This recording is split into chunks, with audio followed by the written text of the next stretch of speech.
It's true that meditation is a vast subject, and it is also very individual, and at the same time it is sublimely simple. Basically, through meditation, we are plugging ourselves into Source consciously. We're allowing ourselves to be recharged directly with Source energy into this body, this mind, these senses, these emotions, this life. So how you get recharged is very individual. For some persons, it works best just to sit like a Buddha and begin sensing, feeling that your whole being is a conduit for Source energy. For other persons, it works much better to be dancing wildly, to completely disappear into the dance, so that the dancer is no more and only the dance remains. This also is a form of meditation. For someone else, whirling, the Sufi whirling, works amazingly well as a meditation where you are coming to the center of the cyclone. Whatever can bring you into a communion with Source, where you become one with Source, is a meditation. And that can happen in myriad different ways. And in a sense, the whole of life offers multiple opportunities to give a portal into the state of meditation. Meditation means when we are entering deeply into present moment awareness, where there is no mind, no time, no past, no future, just being here, now. And sometimes meditation happens spontaneously when you are looking at a very beautiful sunset, or maybe you are floating in the sea, or maybe you are deeply involved in intimacy and lovemaking with your beloved, and suddenly the state of meditation happens to you, where you are simply one with universal consciousness, beyond the body, beyond the mind, beyond the emotions, just melting into the wholeness of being. And of course, when such moments happen, we are in an ecstasy. And then maybe afterwards we start wondering, how did that happen? And can it happen again? So this question becomes a door. And by passing through that door, you are discovering methodologies that will help you to attain to this state again and again and again, till finally you realize that this is your very nature. This is your original nature. In Zen, they call it discovering the face you had before you were born. Because let's face it, we are all born in oneness with universal energy. We are born in pure innocence, pure love, pure beingness in this very moment. And gradually along the way of getting conditioned, of growing up, of receiving shocks, traumas, belief systems given by others, we lose this natural state. So when we access to meditation, we are actually reconnecting with something that we already know deep down. It's not that we are attaining something outside of ourselves. No, we are simply remembering, reconnecting with. And of course, the ways of reconnecting with can be as vast and as infinite as the sky with the myriad of stars. So, in the tradition of Tantra, everything that the human being is and experiences becomes a portal into meditation. Whether you are walking in nature, maybe bathing in the river, maybe looking up at the sky, all of your senses, all your emotions, your vital life force energy, kundalini energy, chakra system, expanded states of consciousness, your sexuality, all of this can be available as portal into meditation. Once you know the knack of meditation, you can apply it to literally anything in life.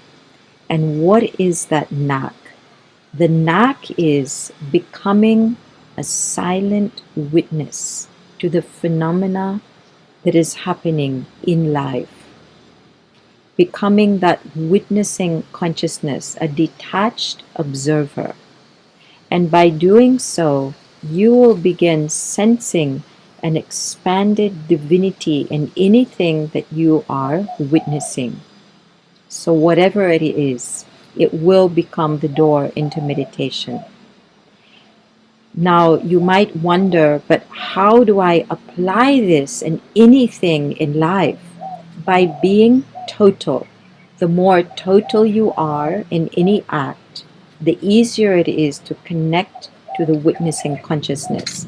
In fact, it happens naturally and easily the more totally you are absorbed into whatever act you are doing or being in the moment. So yes, meditation is very, very individual. It has myriad forms, myriad different ways of manifesting itself in and through us.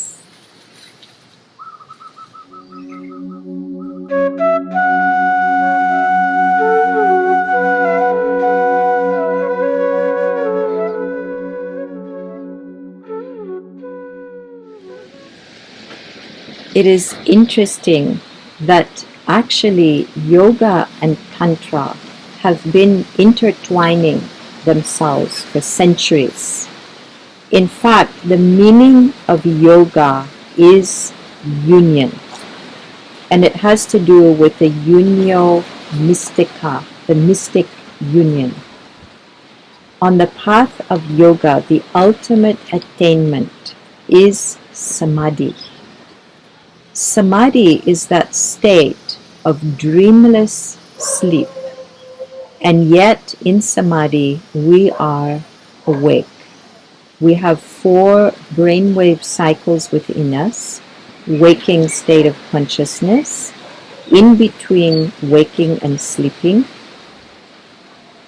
dreaming consciousness, and dreamless sleep. So the attainment of samadhi is when you are in dreamless sleep, which is like a small death, and yet you are alert within this dreamless sleep. So the whole point of yoga is taking you into this state. And actually, the whole point of Tantra is also bringing you into this state from different kinds of avenues, different kind of directions. Now, yoga will move through the body and also through breath and through your awareness. The difference between yoga and Tantra is that yoga is primarily a path of awareness, witnessing consciousness. However, what you are witnessing is the body, is your physicality, is your breath. This is a more masculine-oriented path. And in Tantra, Tantra weaves together the masculine path of witnessing and awareness with the feminine path of love and devotion. So when we weave these two paths together, we have the phenomena of Tantra. Now, yoga can also be practiced in a feminine way. For example, yin yoga is doing that, where you are approaching more through that feminine intuitive flow. And then that can be said to be highly integrative with the path of Tantra, because it is merging together the more masculine and the more feminine qualities. If you are practicing a very ascetic style of yoga, that might not be so compatible with Tantra, because there's no room for flow, for love, for the divine feminine to be integrated into it. So always remember that if you want something to be integrative with Tantra, it should include not only the divine masculine, but also the divine feminine. The path of Hatha Yoga was actually originated by a great master called Goraknath. Goraknath was a Tantra master. He was an inspiration for the creation of the Khajuraho series of temples.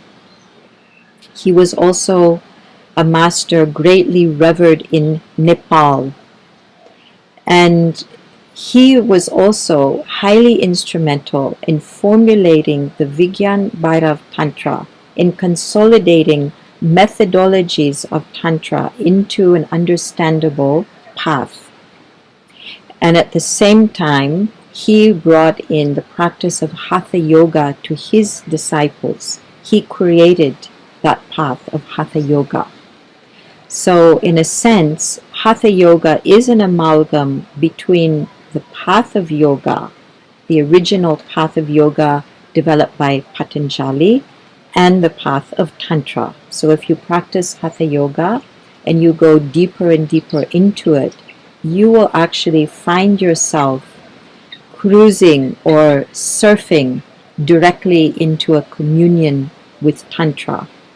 This is why I believe that many people who practice yoga in today's world find themselves mysteriously drawn into Tantra and wishing to discover what Tantra is all about, because actually it is connected, it is linked. So I would say, in answer to your question, that as you are practicing your yoga, just make sure that it is not making you more rigid, more will-oriented, that it has a flexibility to it. It has laughter that weaves through it. It has joy. It has an overflowing fluidity that comes into play with it. And then you will be able to harmoniously combine the path of yoga and the path of Tantra.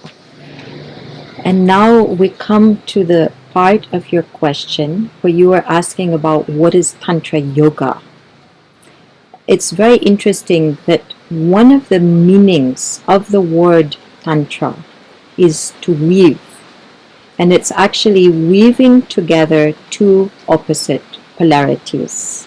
So you can imagine if you're making a cloth, you have the vertical threads and you have the horizontal threads. And when you weave these, that makes a whole cloth. So in Tantra, we are weaving together opposites. And wherever any two opposites meet, you will find the divine inherently abiding there in that place of meeting of opposites. Tantra uses techniques, methods of meditation. And these methods apply to everything that the human being is, including our sexuality. So when people use the term Tantra Yoga, it is often referring to doing sadhana, Tantra practice, with a beloved. So the lovers are actually entering into the methodology of Tantra practice together. And it is a discipline. It's the discipline of love and inner ecstasy. And that might sound incongruous. How can we bring discipline to love? The discipline that we practice in yoga is more masculine oriented. So we are doing a particular practice, we're moving towards a special goal. We are disciplined. And this is so much in tune with our left brain, right side of the body, the masculine oriented path. And we are weaving that together with love making, where we are in our irrational aspect of the brain, right brain linking to left side of the body, more feminine, more intuitive, more in touch with our loving nature. And by weaving these together, the discipline and the lovingness, we will be practicing Tantra yoga. And it's known on the path of Tantra that practicing Tantra as a couple is the fastest path to enlightenment. And yet it is like walking on a razor's edge. It's like walking on a razor's edge because it's very easily possible to fall more into the feminine, into the wild Shakti, which can become very chaotic, very emotional, very entangled into all kinds of emotional traumas, dramas, etc. So the practice of Tantra Yoga is to walk this path with great awareness. So we neither lean too much to the right nor too much to the left, neither too much in discipline nor too much in the chaos of loving and sexuality and passion. So we are practicing love and our sexuality as a discipline of transcendence. It is taking us on a path from sexuality into superconsciousness. Now, superconsciousness has its roots in our sexuality.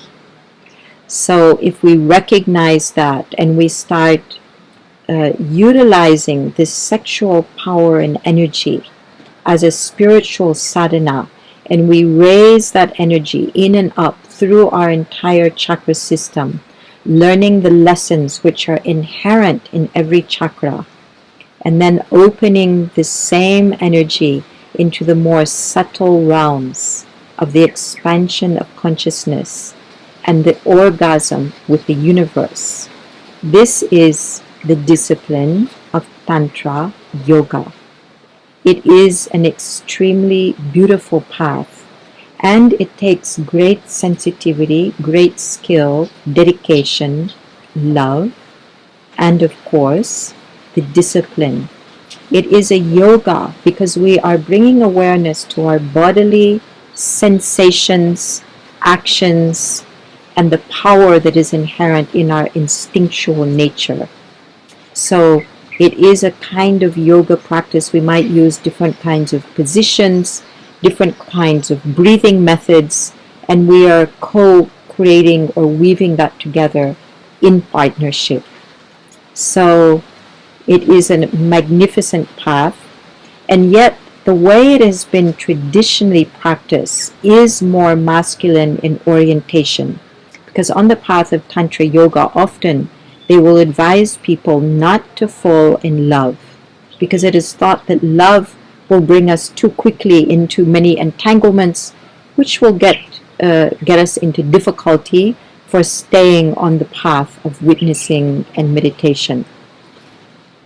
But as far as I know, the only true path in Tantra is a path that equally honors love and devotion as well as witnessing and meditation. In other words, it's equally honoring the masculine within us and the feminine within us.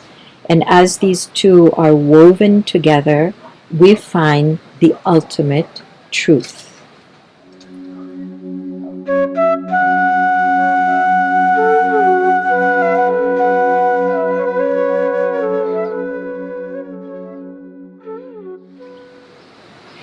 This question about meditation is actually relevant to so many people because there is such a worry in people's minds about how to meditate properly. And we somehow think that we need to change something in ourselves in order to be a good meditator. But actually, when you learn the knack of meditation, you learn simultaneously to completely accept yourself as you are. Because the knack of meditation is simply to become a witnessing consciousness without any judgment.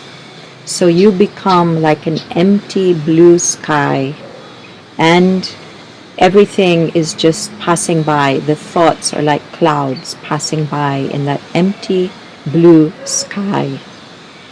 So whatever the thought that comes, whatever the sensation, whatever the emotion, you are simply witnessing without getting identified or hooked into it. So this is the art of meditation. And often it's very valuable to do a special practice that focuses on the body, because the body is always in the present moment. This could be as simple as witnessing your breath coming in and out of the nostrils, as is done in Vipassana meditation. Or maybe you want to witness the breath rising and falling in the belly. And you can also simply witness the sensations that are happening inside of your body.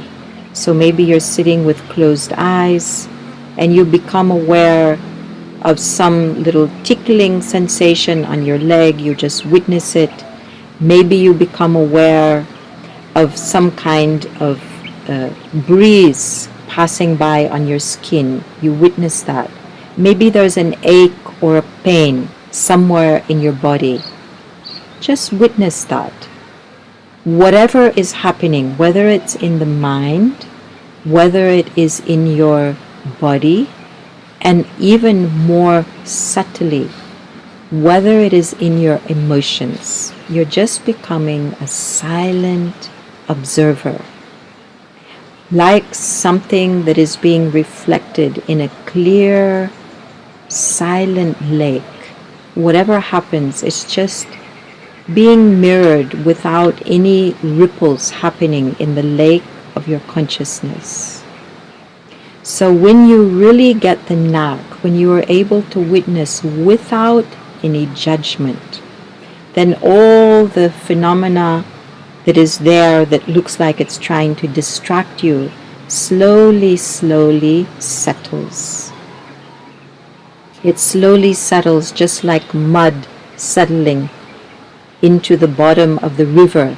Just imagine there's a river and then some animals have passed through the river, maybe a horse or maybe some cattle, and they've stirred up the mud.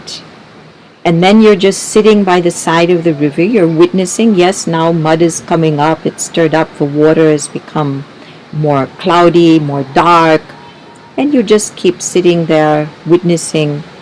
And then after the cattle have gone, the horse is gone, slowly the river is washing over the stones and the mud begins slowly settling.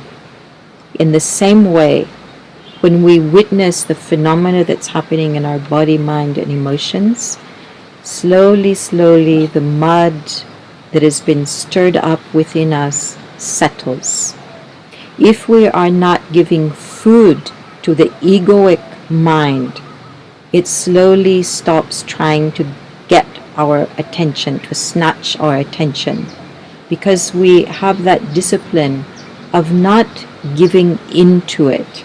So this is the discipline of meditation, is to do a special practice, which could be sitting, witnessing your breath, or maybe witnessing the rising and falling of the belly, whatever it is. You're doing this practice and nothing is going to distract you from it.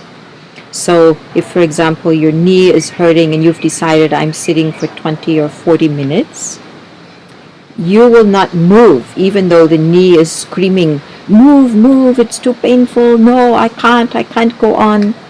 Just relax, keep on witnessing, and gradually you might be amazed that the pain in the knee will just vanish. It was a distraction being offered by the egoic mind so that you will not stay in meditation.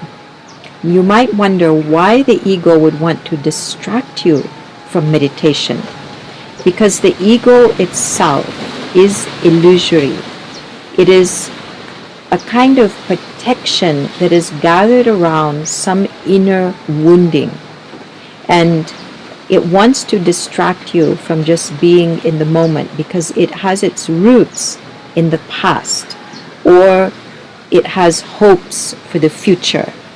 The egoic mind has no capability of just being in the present moment. So as we simply witness what is, and we don't allow it to distract us, slowly, it will wither away as if it had never been, because in fact it is illusory. The only thing which is truly existing is in this present moment.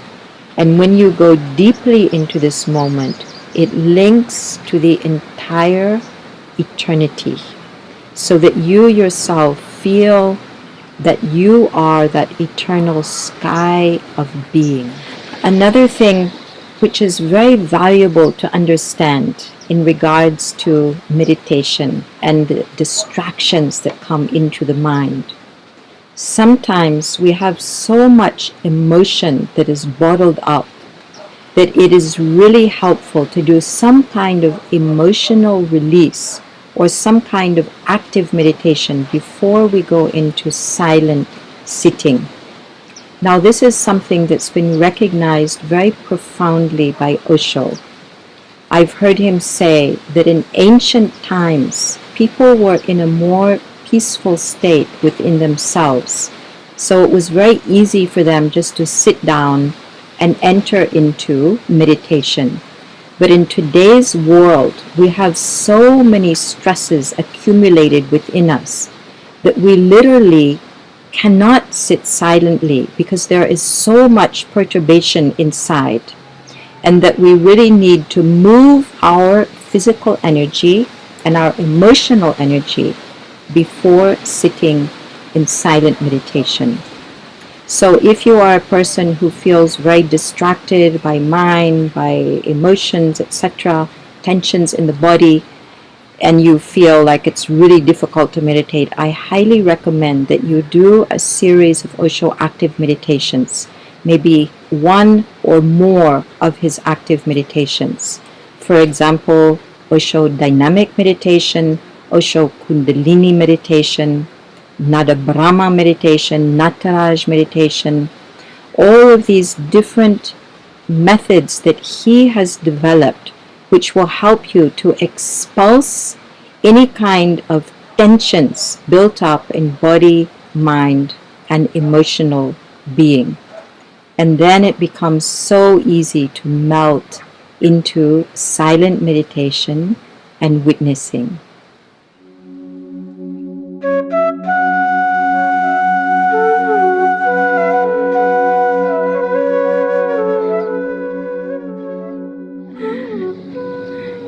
This is a really beautiful question about the state of joy.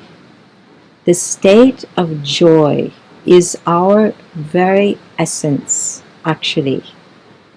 There is a scientist named Candace Pert who wrote a book called The Molecules of Emotion, and doing laboratory studies on the mind, body, and emotional network in the human being, she found out that the human being is hardwired for bliss.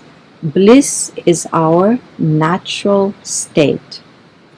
Now, if we are not in bliss, we will start seeking that in different ways. So if we're not finding bliss within, we will start searching for it outside through different methodologies, maybe through drugs, maybe through different kinds of addictions, maybe through video games, maybe through sports, maybe through relationships. So we will keep on looking how to find bliss. Some people even think they can find bliss through money, that if they keep accumulating more and more money, eventually that will lead to bliss. So this is looking outside for something which is already within us. And there is a saying on the path, just follow your bliss and you will be going in the right direction. If you are miserable, this is the wrong direction. So this is a very simple criteria that you can actually follow. Just check inside, am I blissful? And whatever I'm engaged in, opening the door to more inner bliss, or is it leading to more inner suffering? If it's leading to more suffering, this is a wrong path for you. And that can be very clear from the very beginning. So once you understand that joy or bliss is your natural state, then we can go deeper into your questioning. Because this uncaused bliss or joy comes very spontaneously sometimes. And sometimes it looks like it's caused by something on the outside. For example, you are with a lover. You're having the most passionate, incredible, intense, orgasmic, exquisite meetings with this person. And then you start feeling it is because of this person that these feelings are arising in me. And then one day the person disappears for whatever reason. You find yourself alone. And maybe you think to yourself, oh my God, now that this person is gone, I can no longer find those ecstatic moments, those blissful moments that I knew when I was with this person. But actually, whatever you have shared with this person has simply been a device to unleash the joy and the bliss that was already within you. They have been a catalyst. Now the reverse is also true. If you're with someone and they give rise to more and more suffering and misery within you, this too is a reflection of your inner state of being. So nobody can cause either bliss or suffering within you. The bliss and the suffering is already inside, and that person is simply mirroring what is already within you. So the path will always lead within to what is already the case. And another part of your question was, in a sense, why suddenly bliss or joy is there? Because maybe you were feeling normally miserable, because a lot of people in today's world, the normal default state of being is a kind of depression or suffering, and then suddenly, boom, you're in a state of joy and you wonder, what happened? How did this happen? This is strange. Actually, it's just your own natural joy breaking through the layers of suffering that were put on top of it. So if you want to allow this uncaused bliss to bubble up more, what is necessary is to unwind whatever is preventing it. And that could be wounding that happened in your childhood, some psychological states, maybe some emotions that got bottled up that were never expressed, incomplete issues with people, with situations. So you need to go through a process of letting go of all those layers which are actually not you. They don't belong to you. They were somehow put on top of you. And that can be done through emotional release, through different kinds of active meditations, psychotherapy, breath work. There's so many different ways you can release all of these layers that have been built up inside of you, preventing the natural river of bliss which is your true essential being. Now, you are also asking, is joy itself a form of meditation? And yes, it actually can be. There's a very beautiful sutra from the Vigyan Bhairav Tantra. The Vigyan Bhairav Tantra is a scripture which is at least 5,000 years old, where Parvati is asking questions to Shiva about life, love, meditation, spirituality, and he is giving answers, and each of his answers is a method of meditation. There are 112 methods of meditation in the Vigyan Bhairav Tantra. Because Shiva is talking to his beloved, his beautiful Parvati, his answers and his methodologies are very tender, addressed to the divine feminine. So in this sutra, he is saying, gracious one, play. The universe is an empty shell within which your mind frolics infinitely. Gracious one, play. The universe is an empty shell within which your mind frolics infinitely. Now just sense into this meditation. Isn't it amazing that this form of meditation can be a portal into universal consciousness? The ancients say that reality is Lila. Lila means the divine play. That this whole life is a play, is a fun. We are here playing a game, enjoying the Lila of life. So next time when you feel that playfulness or that joy arising in you, go into it as a form of meditation. Realize that this whole life is like an empty shell in which your mind frolics infinitely. That you are connected to the universal divine play when you are playing. And you can actually see that when you look at animals or when you look at people, especially young animals or young people, children, babies, who are so passionately involved in playfulness, in play, in creating games, and that this itself is the portal into the divine. You can see the divine written into their faces, into their bodies.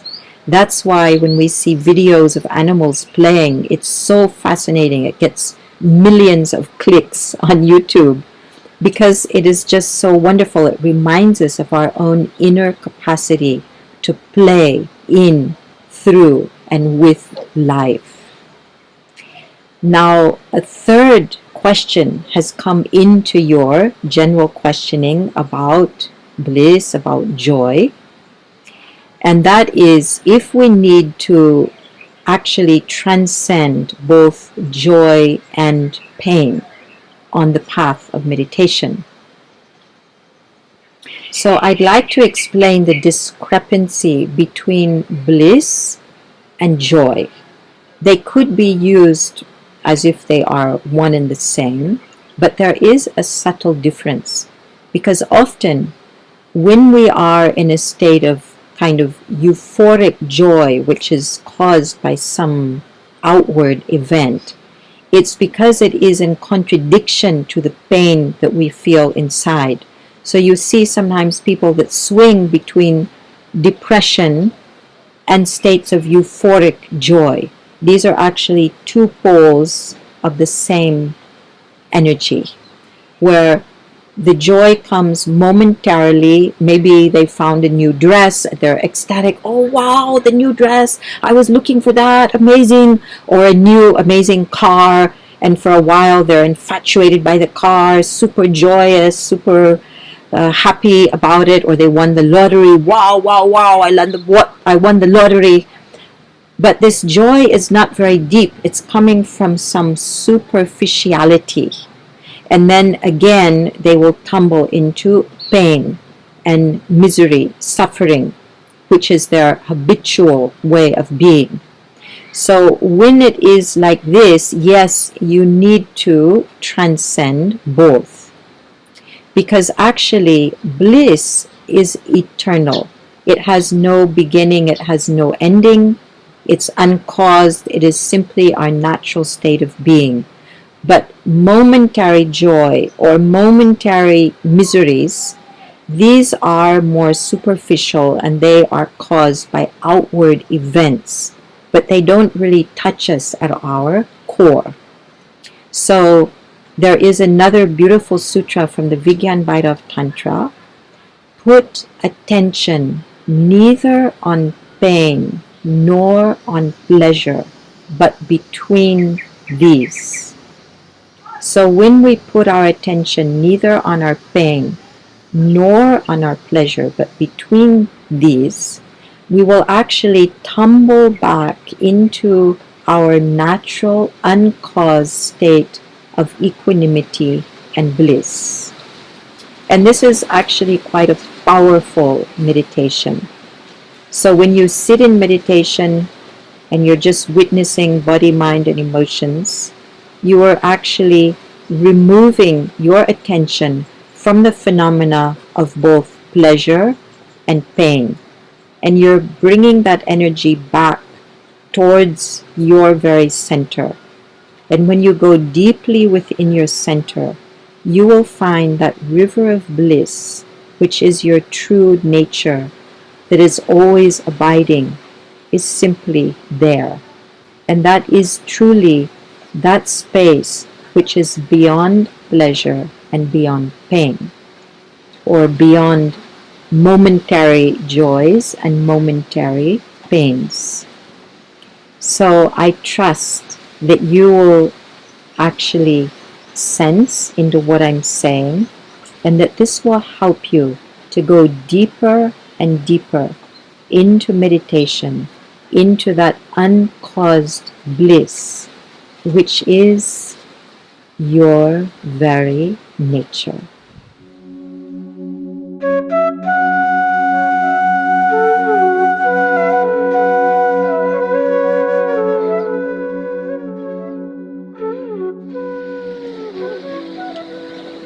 This method of meditation is so sublime and so simple. Simply by looking into the blue sky beyond the clouds, the serenity. This is a method from the Vijnana Tantra. It's one of those 112 methods of meditation. And I have a very deep love affair with the Vijnana Tantra. This love affair started when I met Osho in 1973 in an apartment in Mumbai. And he was giving discourses on the Vijnana Tantra at that time. When I met him, he was giving a discourse on the following sutra. While engaged in sexual union, stay attentive on the fire in the beginning, and so continuing, avoid the embers in the end. This sutra was such a revelation, and the way that Osho described it and helped us to understand all about sexuality and the potential for deep states of meditation within sexual union. It was simply an incredible moment, a turning point in my life. And that's how my love affair started with the Vijnana Tantra. From there, I went on to discover, to explore all these different 112 methods, which are given from Shiva to Shakti. Now, this particular one that I'm sharing with you today is something that even a child can practice. No matter what your age, no matter what your profession, no matter who you think you are, All of us can benefit by practicing this method. It is as profound and as deep as the deepest and most potent forms of meditation. To practice it, you simply find a space where you can lay down, open your body, look at the sky, and you may see white clouds passing in the sky. And of course, many people enjoy doing cloud watching. I remember doing cloud watching when I was a kid, and I would see amazing phantasmical shapes in the clouds and start chattering and describing those. Wow, look, there's a dragon. Oh, there's a lady with a veil. Wow, what is that? Oh, it's a horse. No, it's a lion. So I'm sure you've all played that game before in your life. In this meditation, we're not focusing on the clouds. We are letting our attention go beyond the clouds to the deep blue sky and letting our consciousness expand ad infinitum. As vast as the sky is, that much vastness our consciousness can attain. And this is something incredible. Wherever you put your attention, wherever you put your visual focus, you can become that.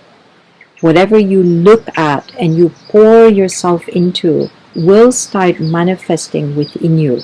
This is just inherent in the act of looking with totality. So as you gaze into that blue sky beyond the clouds being symbolic of our momentary mind, and the blue sky being symbolic of our infinite nature. So in a sense, you are not paying attention to the momentary egoic mind, to the clouds. You are putting your awareness, your attention on the vastness of being, of your ultimate potential. Now there is a very beautiful story about a master from Tibet named Marpa. He had a disciple who was asking him, how can I become enlightened? And what is that state of enlightenment? The disciple was so curious. What is that state? What is it like? And Marpa, who was a very earthy, very vibrantly earthy person, just looked at him and said, I'm as miserable as I was before. And the disciple was super shocked. He said, but if you're as miserable as you were before, then why I should be doing all these meditation practices, sadhana, working so hard to bring myself to the state of enlightenment if I'm going to just be as miserable as before? And Marpa said, there's only one difference between you and I. I have the choice to identify with the suffering or not. This is a tremendously compassionate answer because it is actually saying the ultimate truth.